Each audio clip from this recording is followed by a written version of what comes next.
भगवान श्री कृष्ण और कर्माबाई की कहानी। पौराणिक कथा के अनुसार कर्माबाई का जन्म राजस्थान के नागौर जिले की मकराना तहसील के कालवा गांव में जाट परिवार में हुआ था। भादवा बुधि एकम 20 अगस्त 1615 ईस्वी को हुआ था। कर्माबाई के पिताजी का नाम जीवन राम जी डूडी व माँ का नाम रत्नी देवी था। पिता जीवन राम शुरू से ही भगवान श्री कृष्ण के परम भक्त थे। भगवान को भोग लगाने के बाद ही उनका परिवार भोजन करता था। ये रोजाना का नियम था। जब कर्माबाई 13 साल की थी तब एक दिन जीवन राम को तीर्थ यात्रा के लिए जाने की इच्छा हुई। साथ में उनकी पत्नी ने भी तीर्थ यात्रा की इच्छा प्रकट की। जीवन राम अपनी बेटी कर्माबाई को भी ले जाना चाहते थे, लेकिन समस्या ये थी कि अगर वो सब तीर्थ यात्रा जाते तो घर पर भगवान श्री कृष्ण को रोजाना भोग और कौन लगाता। तब जीवन राम ने इस नित्य कर्म की जिम्मेदारी कर्माबाई को सौंपी और कहा कि देखो बेटी, कर्मा सुबह भगवान श्री कृष्ण को भोग लगाने के बाद ही तुम्हें भोजन ग्रहण करना, यानी कि तुम भोजन ग्रहण करना। तो कर्माबाई ने जवाब दिया कि ठीक है पिताजी। अगले दिन सुबह कर्माबाई ने उठकर सबसे पहले गुड़ और घी डालकर बाजरे का खिचड़ा बनाया और भगवान श्री कृष्ण की मूर्ति के सामने रख दिया और बोली, भगवान मैंने आपके सामने भोग रख दिया है, आपको जब भूख लगे तब खा लेना, तब तक मैं घर के दूसरे काम कर लेती हूँ। इतना कहकर कर्माबाई अपने घर के काम में लग गईं।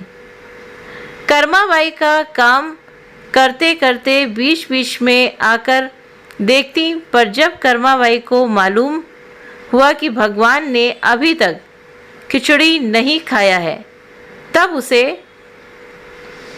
संदेह हुआ कि शायद खिचड़ी में घी और गुड़ कम है, इसलिए भगवान श्री कृष्ण भोजन ग्रहण नहीं कर रहे हैं। तब कर्माबाई ने खिचड़ा में थोड़ा सा गुड़ और घी और मिलाया और मूर्ति के सामने बैठ गई। वे बोली, भगवान मेरे पिताजी जब आपको भोजन खिलाते हैं तब तो आप खा लेते हैं, तो अब क्यों नहीं खा रहे हो? और अभी तो पिताजी तीर्थ यात्रा पर गए हुए हैं, उन्हें आने में बहुत दिन लगेंगे। तब तक आपको भोग लगाने की जिम्मेदारी मुझे दी गई है, इसलिए जब तक आप भोजन नहीं करेंगे मैं भी कुछ नहीं खाऊंगी। इस तरह से जिद पर अड़ी नन्ही सी कर्मा की प्यारी बातों से भगवान श्री कृष्ण का सिंहासन था जो वो डोल गया और फिर उसी मूर्ति से आवाज आई, बेटी कर्मा, तुमने पर्दा तो किया ही नहीं, तो मैं भोजन कैसे ग्रहण करूं? तब कर्माबाई ने मूर्ति के आगे अपनी चुनरी का पर्दा किया और कुछ ही समय में भगवान श्री कृष्ण की मूर्ति के सामने रखी खिचड़ी की थाली खाली हो गई। तो अब कर्मा रोज सुबह सबसे पहले भगवान श्री कृष्ण को बाजरे का खिचड़ा खिलाती और बाद में खुद भोजन ग्रहण करती। कुछ दिनों बाद घर लौटने पर कर्माबाई के माता पिता भी भगवान श्री कृष्ण की लीला देखकर दंग रह गए। इस तरह कर्माबाई भगवान श्री कृष्ण की अनन्य भक्त बन गई। अपने जीवन के अंतिम दिनों में कर्माबाई भगवान जगन्नाथ की नगरी जगन्नाथपुरी में एक कुटिया में बस गई थी। वहाँ पर एक दिन कर्माबाई की कुटिया के सामने एक तेजस्वी कांति वाला बालक आया और उसने कर्माबाई से कहा, मुझे भूख लगी है माँ, खाना खिला दो। उस वक्त कर्माबाई अपने भगवान श्री कृष्ण को खिचड़ा का भोग लगा रही थी तो कर्माबाई ने उस बालक को भी खिचड़ा खिलाया।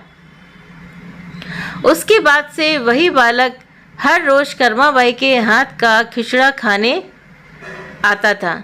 ये सिलसिला कई दिनों तक चलता रहा। वो बालक कोई और नहीं, स्वयं भगवान जगन्नाथ थे, क्योंकि जिस दिन कर्माबाई का देहांत हुआ था उस दिन भगवान जगन्नाथ की मूर्ति से आंखों में आंसू बह रहे थे और उसी रात मंदिर के पुजारी के स्वप्न में भगवान जगन्नाथ आए और अपने दुखी होने का कारण बताया कि उनकी प्रिय भक्त कर्माबाई स्वर्गलोक सिधार गई हैं। मैं रोज़ सुबह उसके हाथ की खिचड़ी खाता था, अब मुझे खिचड़ी कौन खिलाएगा। अगले दिन से मंदिर के पुजारियों ने निर्णय किया कि भगवान को रोज बाजरे के खिचड़ा का भोग लगेगा। तो तभी से पुरी में भगवान जगन्नाथ जी को, जो लोग जगन्नाथ जी गए हैं तो उनको पता होगा कि सर्वप्रथम कर्माबाई की खिचड़ी का ही भोग लगाने की आज भी परंपरा है और वहाँ के द्वार सभी के लिए खुले हुए हैं। तो उम्मीद करते हैं कि ये कहानी आप सभी को पसंद आई होगी, कर्माबाई की और श्री भगवान श्री कृष्ण की। तो कहानी अगर पसंद आई हो तो वीडियो को लाइक शेयर सब्सक्राइब करना ना भूलें। आप अपने कमेंट करके भी हमें ज़रूर से ज़रूर बताएं इस कहानी के बारे में। आप सभी के सहयोग के लिए बहुत बहुत धन्यवाद।